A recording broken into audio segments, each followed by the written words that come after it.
On today's episode of the Dr. Mollie James Show, we have Dr. Kim Biss. She is an OB-GYN of Florida who has opened our eyes to what is happening with women's health after the COVID shots and COVID, including infertility, miscarriages, and we even get into hormones. So stay tuned for Dr. Kim Biss.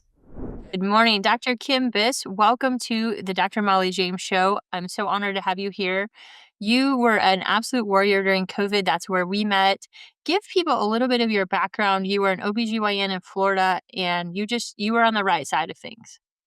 Yeah, sure. So I trained in the Northeast, but slowly got tired of winter, so moved down south and trained in St. Petersburg, Florida, and graduated residency in '98. I've been in private practice here ever since. Mainly boots on the ground. I'm not, in academic medicine. I never had any published papers or written any books, but I could still keep track and notice trends of things. And I was really shocked that they ever were going to consider giving the COVID injections to pregnant women because we had no studies on them and we never give pregnant women anything fresh out of the box. And when they started the rollout, we not only noticed some problems with women's menstrual periods, but I slowly started to notice that my miscarriage rates had started to, trickle up. And then I started to track some other things during pregnancy. But, the other reason why I didn't see why we're going to give these women these injections is because in 2020, our pregnant women did well. I mean, yes, some got sick, but I never ended up with a patient in the hospital on a ventilator in 2020. That didn't happen until after the vaccines rolled out. So, it's just been, I think, a travesty that we ever contemplated the idea and then actually provided these women these injections because now we're seeing some not very good things. And isn't it true that women have, when they're pregnant, they have a little bit of a blunted immune system? So they were actually in a prime position to not ramp up into that cytokine storm and what really made people sick. There's that, and then the other thing is, we're always taught that as obstetricians that women have a suppressed immune system, so they're more likely to get sick, right? And I think that's the shtick to get all these women injected with flu vaccines for many, many decades. But I will tell you, in 30 years, and I have a very, wide range of patient types and ethnicities and comorbidities, and I don't have sick patients. I mean, I've taken care of probably 8,000 pregnant women in the course of my career. I've never had one die of the flu. I think there is suppression, but I also think there's something stronger in pregnant women. They don't get sick, Uh-huh. you know? Yeah, So, that's awesome. So mhm. there's really some late breaking news right now that there's a physician who wrote the New England Journal article Mhm. they're really saying it should be brought up on criminal charges for suppressing information. Can we get into that a little bit? Can you explain what's going Yeah, yeah, they're actually, part of my slide deck, slide 26, shows a picture of the Tom Shimabukuro article that was published in the New England Journal of Medicine in June of 2021. And that author is the head of vaccine safety, or was at the time. And many of the other authors on that paper were actually employed by the CDC or some government entity. And they were looking at the VSafe data, and they published this papers saying, oh, goody, these are safe in pregnancy because the miscarriage rate was normal, in air quotes, at 13%, which a normal miscarriage rate is actually 5 to 6%. Mhm, And not only that, but he didn't perform the correct math because they looked at the whole cohort of patients, which were, I think, 800 and some odd patients. But when you're calculating a miscarriage rate, you can't include patients that are beyond 20 weeks in gestation.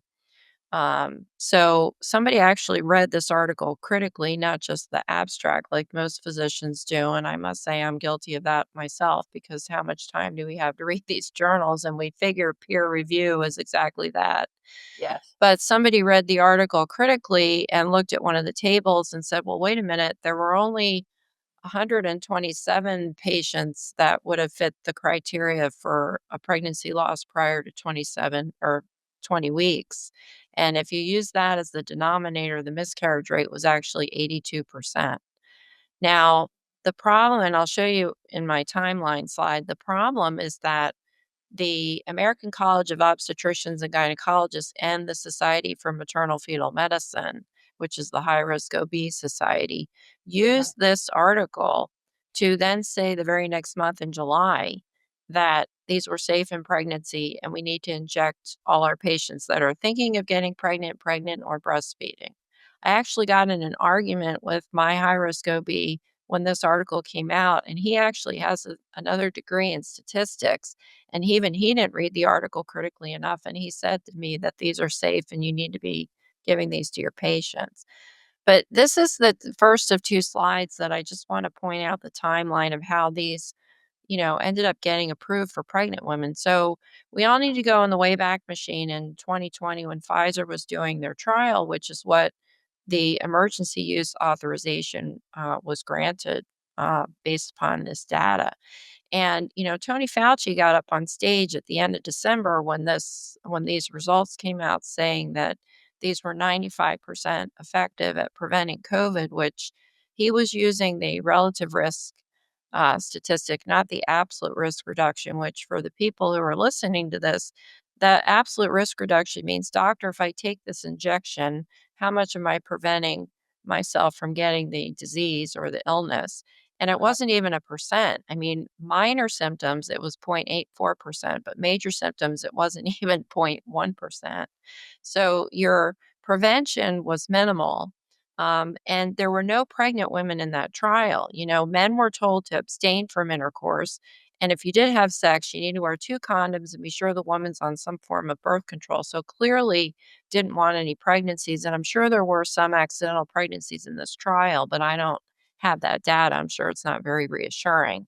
Yeah. If you go to the next slide, Uh-huh. so what ended up happening was there was a rollout to certain groups of people with these injections. So the end of December, early January was the first responders.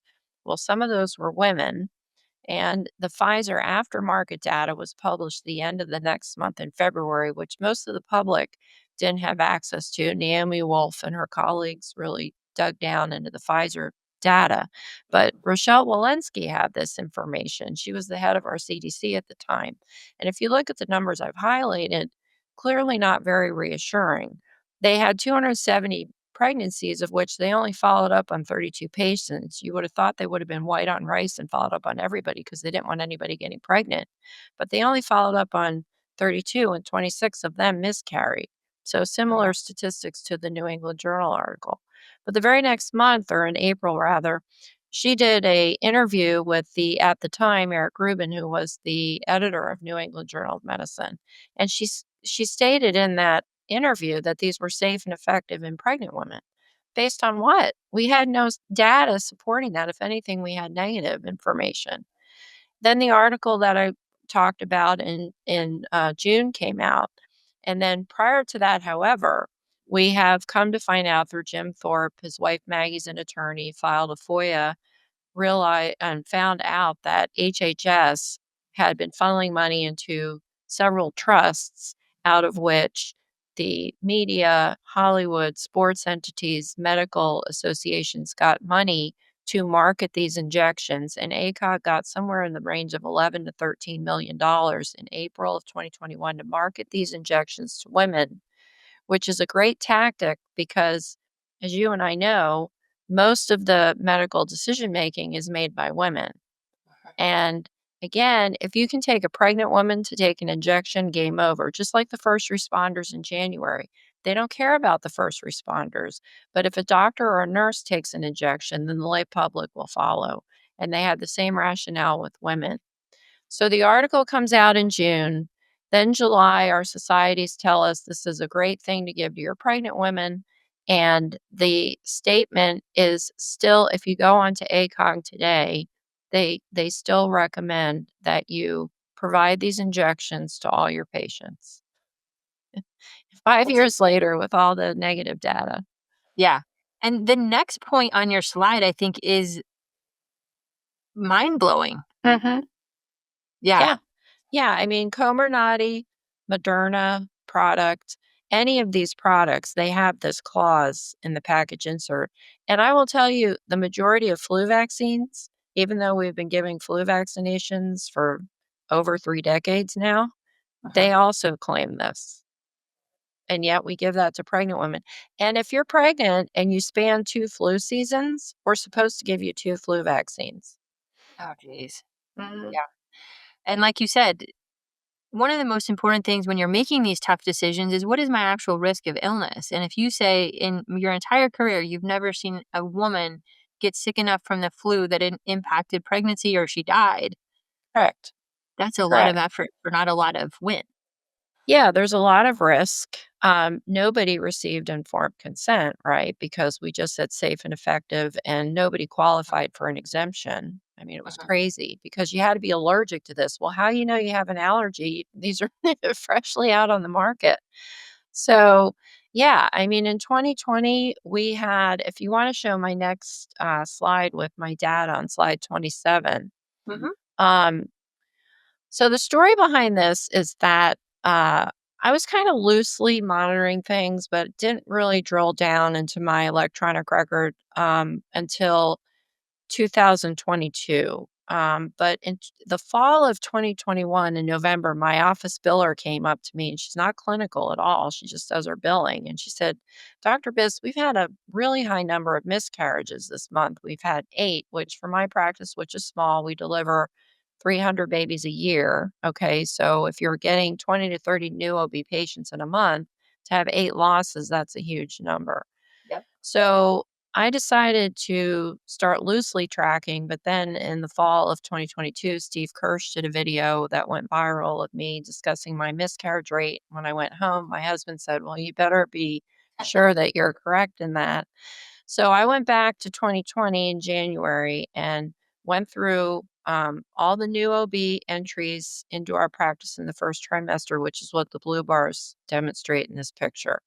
I also tracked the number of deliveries and the number of miscarriages. And I will tell you, in 2020, we had the best newly entered number of patients, the lowest miscarriage rate of 4% on average month to month, and the highest number of deliveries we've had to date um, because of the lockdowns, wink, wink, because people, so we had a lot of Rona babies in November and December of that year, but we've yet to reach that number of deliveries. I tracked all this data. I sent it to Jessica Rose. She has it published in her Substack, which I encourage everybody to follow her. She's brilliant. Uh-huh. But if you notice, going to the next year and the year after that, the number of people newly pregnant entering into the practice is going down. And the number of miscarriages, I said in my video with Steve Kirsch, went up 50%. I was incorrect. It actually went up 100% from year to year. Now, November of 2021 was high, probably because that was when people were getting boosters. But the average went up. It doubled in 2021, and then in 2022 it doubled again. And that data was up till November of 2022. In December of that year, we had a 27% miscarriage rate. And then in January and February of 2023, it was 30%. And then it started declining back to normal, which today I would say it's normal. What's concerning is I also tracked how many patients in my practice got these injections, and it was about 65 to 70%. The majority had 3 injections total, very few had 4 or more. 80% were Pfizer, the remainder were Moderna, and I had a handful of J&J. So most of my patients received their injections in the early portion of 2021 and then got their boosters. And yet, we were still seeing effects in 2022 and then in 2023. Now, the blue bars going down is probably not only a reflection of women miscarrying before they even make an appointment, but infertility. We did have patients, we had no problems with them, delivering prior, getting pregnant on their own prior. Now, all of a sudden, they need in vitro fertilization. And you will have obstetricians say, well, I didn't see any increase in my miscarriage rate. But the problem is, most obstetric practices, there's no solo obstetrician. because nobody's going to be on call 24/7, 365. So you're Right. usually in a group. You share the patients, meaning they rotate, they see a different doctor every time they come to the practice.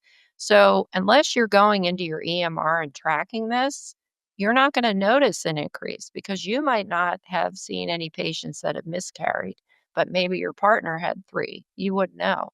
So you don't see what you're not looking for.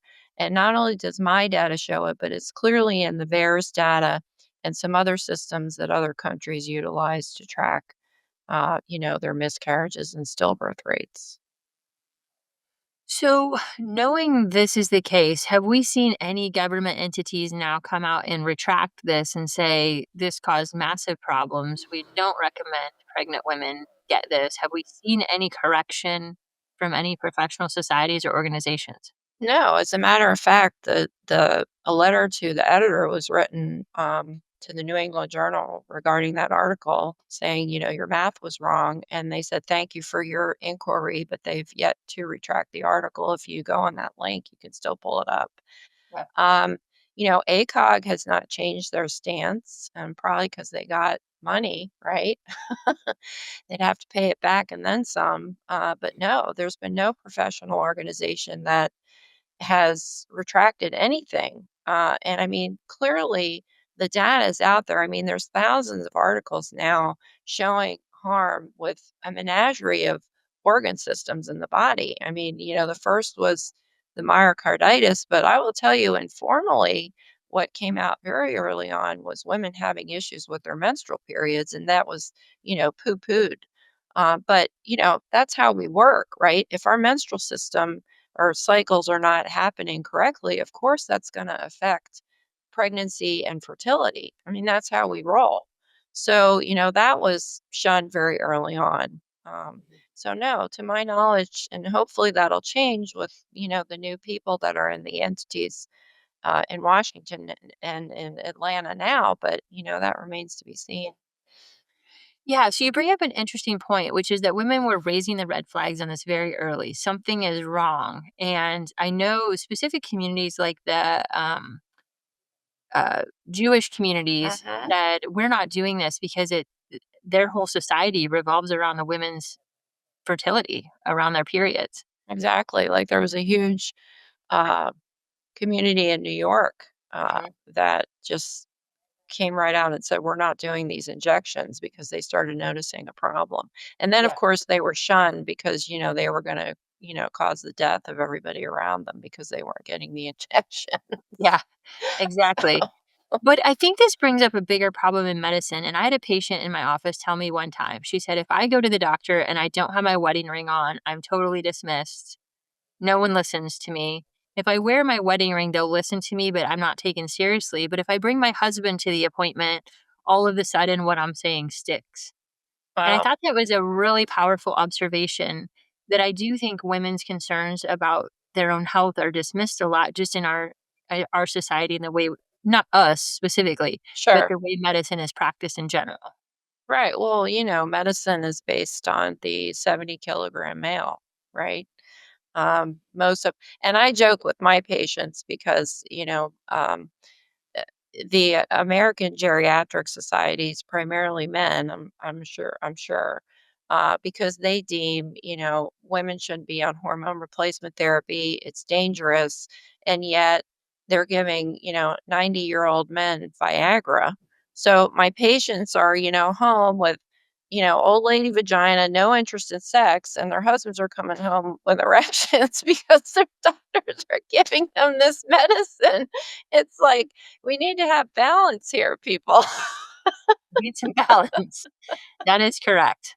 I want to get back to your point about hormone therapy, but you had pointed out a couple more slides. So I wanted to give you a chance to talk about these. Sure. Um, this is a study you did with Dr. James Thorpe, who actually is going to be on with us soon. Oh, Uh, great. so tell us a little bit about this study and this slide, and then I think there's one more as well, or a couple more. Yeah, so this paper actually is published, peer-reviewed journal as of 2 months ago, but the authors on here are amazing. I mean, two of the authors, Albert and Julie, are really adept at digging down into the VAERS data and finding hidden data, actually. But what this study looked at was 35 pregnancy adverse events that were reported in the VAERS system. And we had 3 separate groups. We had 40 months of the COVID injections. We had 412 months, because this goes back to when the VAERS system started in the 90s, of influenza vaccines. And then the third group was all vaccines going back 412 months, because there are some other vaccines that pregnant women get, Tdap being an example, but they may get some vaccines if they have to travel to another country. So if you go to the next slide, this is a table that shows those groups broken down. So if you go into the upper left miscarriage box, so the first number is in 40 months of COVID injections, almost 3,500 women reported a miscarriage. The middle column is for flu vaccines going back to when we started giving them to pregnant women. And then the final number is all vaccines going back to 1990. So if you do reporting ratios, if you go to the next slide, the reporting ratio for miscarriage, the proportional reporting ratio in the middle top, the 114 number, means if you get a COVID vaccine, you're 114 times more likely to miscarry than if you get a flu vaccine.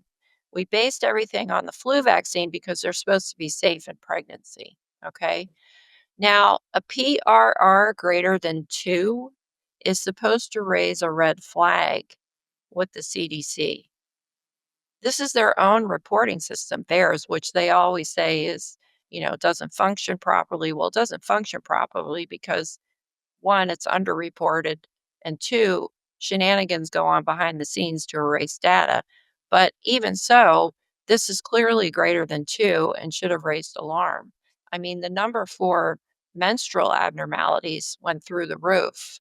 That number was way larger than 2, and nobody took a look at that. I mean, there were a lot of Houston, we have a problem here, red flags raised, never investigated. These should have been halted right away when Walensky had that, those numbers from the post-marketing data. They should have halted them and said, well, wait a minute, what are we doing here? Yeah. Absolutely. Um, so tell me now, have the period irregularities that women saw, have those calmed down? Just like you said, the miscarriage rate has now corrected back to normal. Are we seeing that improve, or are there women still out there struggling with this? And what do they do? So I would say they've improved. I don't deliver anymore, but I'm close enough to the ultrasound suite, and I kind of hear through the grapevine if there's a miscarriage or whatnot. And I would have to say that's normalized. What I am seeing now, which is pretty interesting, is that fibroids have increased, all of a sudden growing in women that never had any problem, growing rapidly. Fibroids the most common reason we do hysterectomies. I did 3 yesterday, by the way. Endometriosis in some patients tended to be exacerbated after these injections. My abnormal pap smear rate has gone up by 15%. I mean, women that have had the Gardasil series, don't even get me started on that, but they're coming in with abnormal paps. And I'm doing an incredible number of leaps on people for, persistent abnormal pap smears. And I believe that's because the HPV virus has been reactivated. Just like, if you recall, a lot of people in the beginning, when they got these injections, they broke out in shingles, which is the reactivation of varicella. So I'm doing annual pap smears on all my patients, even though the current guidelines are to do them every 3 to 5 years. Um, Breast cancer, sadly, through the roof. My local breast cancer surgeon, who's one of us, by the way, and we just realized that last fall. I'm like, where have you been my whole life? We're like these little islands finding each other. Uh-huh. Um, she said, sadly, her breast cancer rates have increased in under 50 and by 30%, and bilateral breast cancers upon presentation have increased remarkably, and that's not normal. I had a patient, sadly, she asked me if she should get the injections in 2021. I told her no, I didn't recommend these to any of my patients, pregnant or not. Uh-huh. She got 2 Pfizer. The next month, had bilateral breast cancer diagnosis, went to Moffitt Cancer Center here in Tampa, which recommended all the boosters. So after her 3rd booster, now she has a brain metastasis, which is not common in breast cancer. I saw her for her annual exam last spring after her craniotomy for her mass in her brain. And she said to me, she said, "You know what, Dr. Biss, you were right. I shouldn't have gotten these shots." And I said to her, "I don't want to be right. I don't want to be vindicated. I think this is criminal." I have to ask, why are they doing a craniotomy for metastatic breast cancer? I've never seen anyone do that. Now, primary brain tumors, maybe, but a metastatic lesion? Doing a Maybe, craniotomy? maybe they didn't think it was a metastasis. Yeah, because that's not common. So the theme here is squashing the immune system is a bad idea. Uh-huh. Uh-huh. And I think, probably people listening to this understand, they get it because they're like minded. That IgG4 class switch, when Uh-huh. we switch to tolerance, when we keep exposing ourselves to the same antigen, it Uh-huh. shuts off your immune system and that creates a host of problems. We see it in our chronic Lyme patients, Uh-huh. we see it in people with Epstein Barr. So, same thing, HPV reactivated, your cancers are coming back because your immune system can handle those. Right. Our immune systems fight cancer every day, right? Right. Right. And so, yeah. Yeah, and I mean, my staff, I can't recall having a full week of a full complement of staff in my office. They're always sick. Now, I'm in Florida. We don't have a flu season, okay? We had 5 people out of my office 3 weeks ago with the flu. I mean, in bed sick. 1 tested positive for COVID, which I don't even know why you're testing, but anyway, you know, they're always sick. I'm the only one in my office that hasn't been, injected with these things. Uh-huh. And the other thing with these injections, yes, they overstimulate the immune system, so the IgG4 is increased. But we know that the spike protein also blocks some cancer pathways all by itself. And there is also some data showing may interfere with the BRCA genes, which we all have BRCA genes. Everybody knows Angelina Jolie is the most famous one, but it's not that she has the genes, it's that she has a defect in those genes. Those are genes that prevent us from getting cancer. And Uh-huh. we find that the spike protein is inhibiting those genes from working. So there's a menagerie of ways that people are ending up with these malignancies.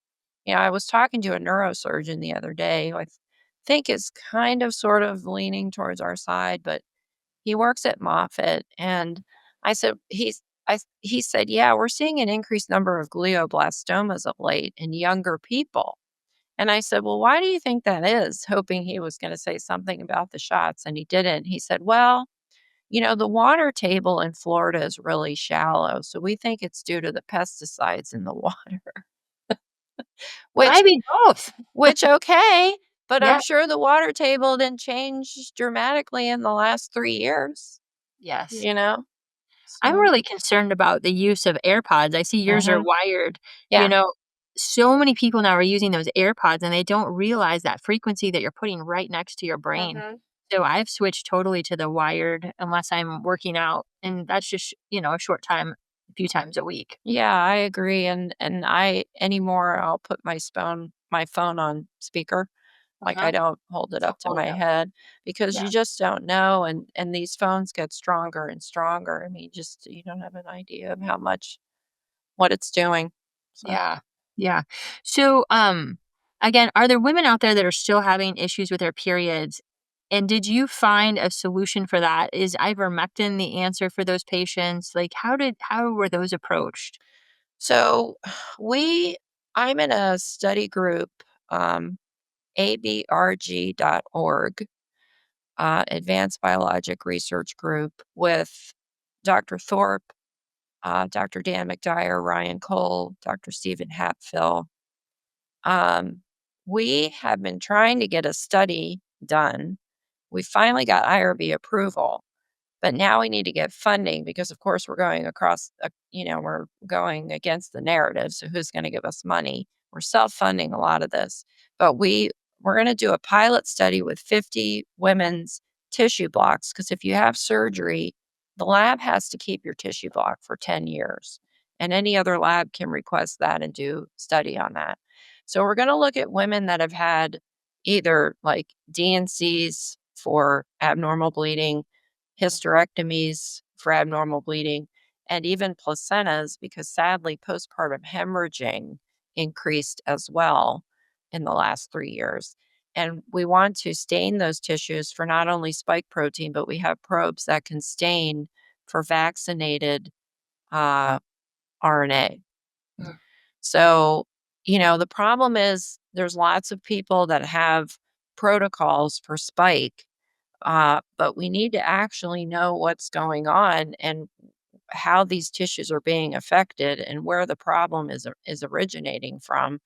We theorize that the messenger RNA is getting into the endometrial lining, into the cells, and turning them into spike protein factories, which is going to create a lot of inflammation. And nothing good in pregnancy occurs with inflammation. So, if there's an inflammatory situation going on in the uterine cavity, there's not going to be implantation. Um, and then that may also explain why placentas have been found to have a lot of spike and messenger RNA in them. But we just, we're trying to get the research done. It's just there's not a lot of interest because it's not going to show very good things. So, Yeah, it's but certainly. ivermectin, yes, ivermectin helps. Um, Chlorine dioxide, which I'm nowhere near being an expert in, has seemed to help. Some of my colleagues have, that are in our movement have tried that.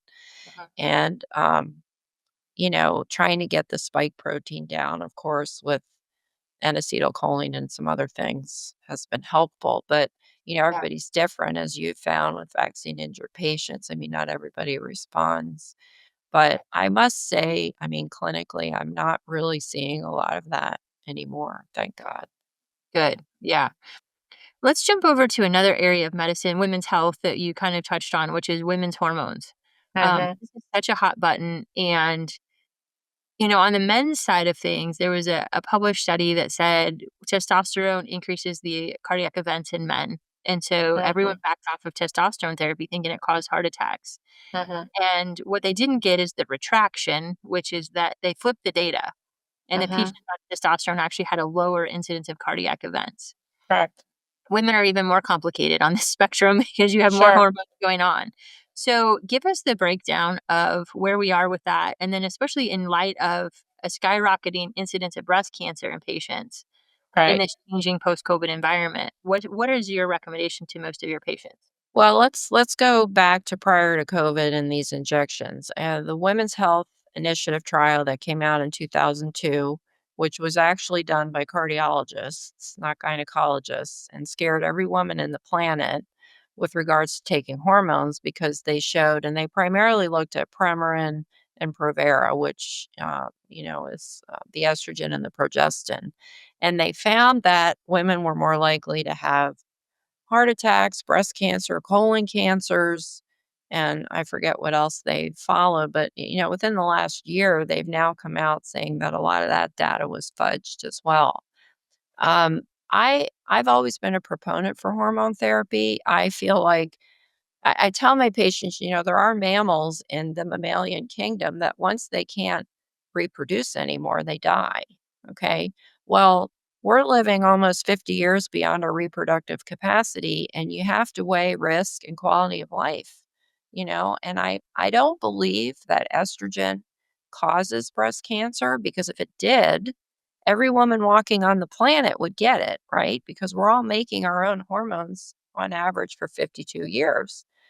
There has to be something, and obviously it's multifactorial because we still haven't made a dent in breast cancer. If anything, it goes up year to year. We haven't really decreased the incidence, and now it's younger and younger.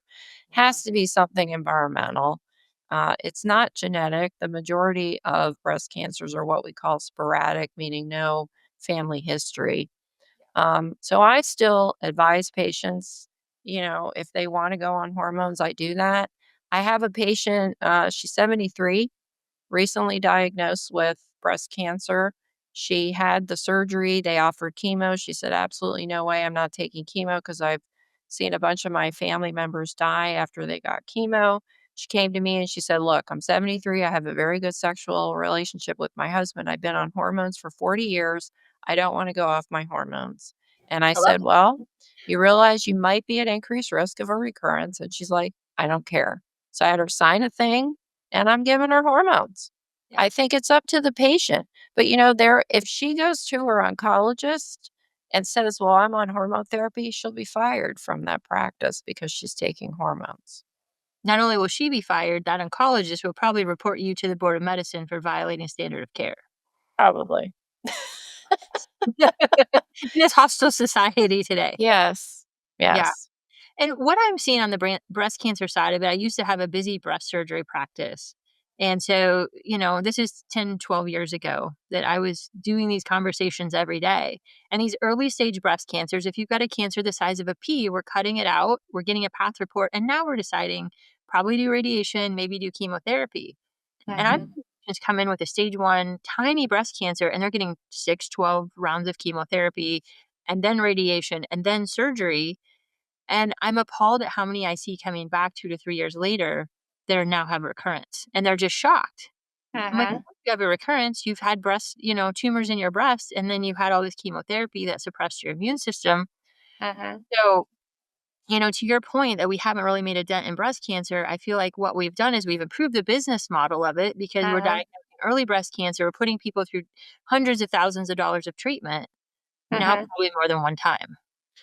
Well, not only that, and again, prior to 2020, none of this would have come out of my mouth. But I think 2020 and COVID was a blessing for a lot of us because it really opened the drapes to how much of medicine is complete BS. Yeah. And it's driven by money. It's not driven by patient outcome. Show me an oncologist that doesn't live in a mansion. I mean, chemotherapy is very lucrative and it doesn't cure a lot. I mean, they say it puts people in remission, but I think 20% effectiveness is the best I've heard. yeah. 20% of the time it does something positive. And that depends on the cancer you're talking about. Yes. But even mammography, I mean, how many mammograms do you have to do to save one person's life from cancer? But how much cancer are we maybe causing by exposing women to the radiation, which of course they say is safe, but you have somebody now because of the legalities now. I mean, there's things that radiologists, quite frankly, 15, 20 years ago would not even have called on a mammogram. But now, because so many have been sued, every little speck they see warrants a follow up, which is more radiation. And then you're going to get a biopsy, which maybe poking something and making it burst is not a good thing either. I mean, who knows? Uh-huh. Um, so what are we doing with mammography even? And I think, a lot of my patients, which I used to call cuckoo for, Cocoa Puffs prior are getting thermograms, but let's look at some other interventions. I mean, obviously the MRI is probably the best, but that can't be a screening test because it's very expensive. And plus you have to get IV contrast in order to get that, and you might hurt your kidneys. So we need to find something. And the other thing I've read is that, women can die, especially DCIS, right? Ductal carcinoma in situ. Women can die with that. They're not necessarily going to die because of it, Yes. you know? Yes. I have people coming to my office with DCIS and undergoing these aggressive treatments, and I'm like, "Let's put this back into perspective here. What Mhm. you have a precancerous lesion." And, and this is what I tell my patients also, is you have to assume the risk here. They Mhm. have these recommendations, but what I don't want is if you choose not to get a mammogram for 3 to 5 years, you don't go sue the radiologist if they find something. You assume that risk. And I think Mhm. that's a huge part of it is, I tell them their job is to never ever miss a cancer ever, not one time. And so they're going to overcall everything to your point.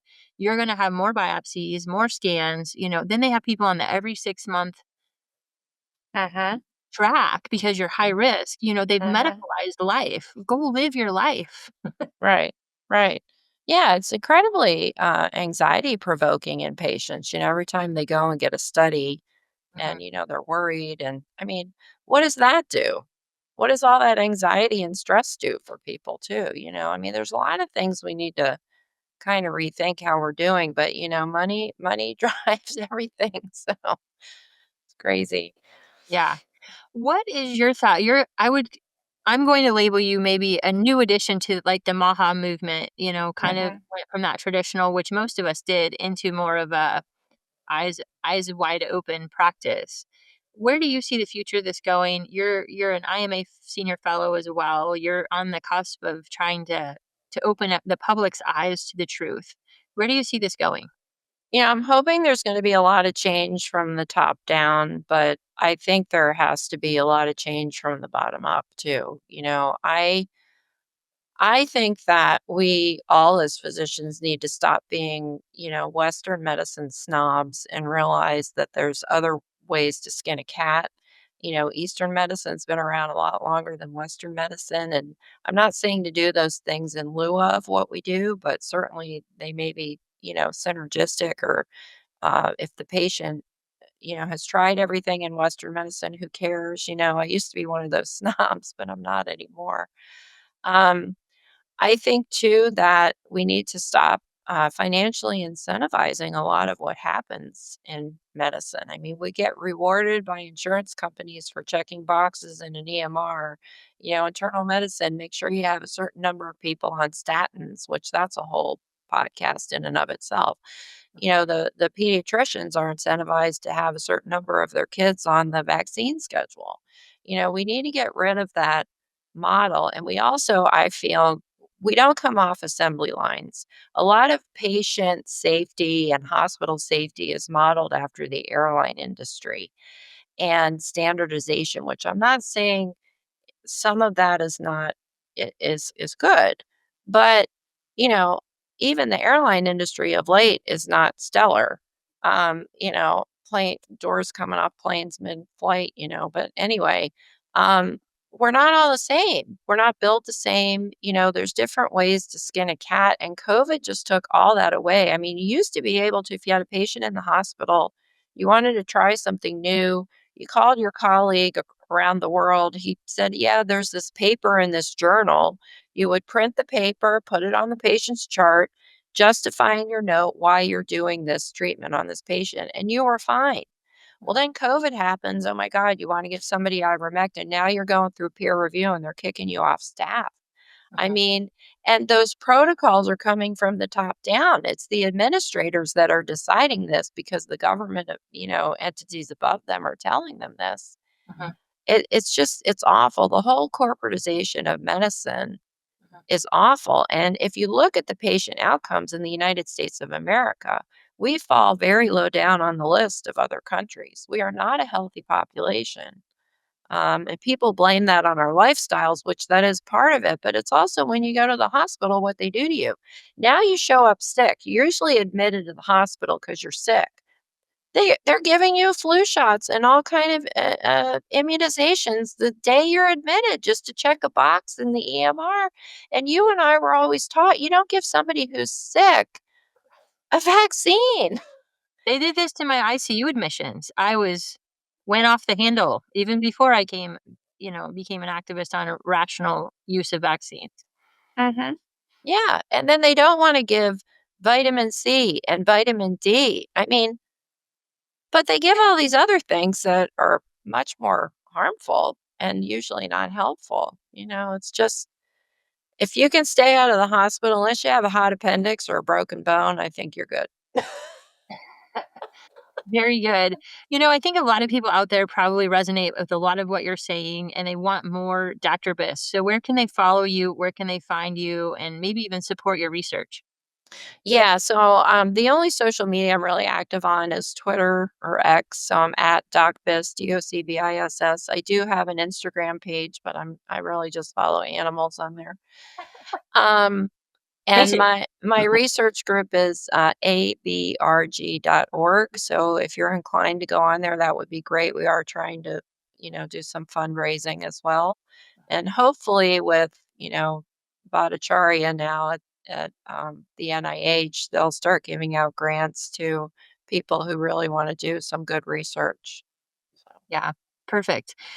As we wrap up today, if there's a young lady that comes to your office that's navigating all of this world of I want to have a baby and I want to get aged gracefully, what would be kind of your 1, 2, or 3 points of advice to women out there navigating?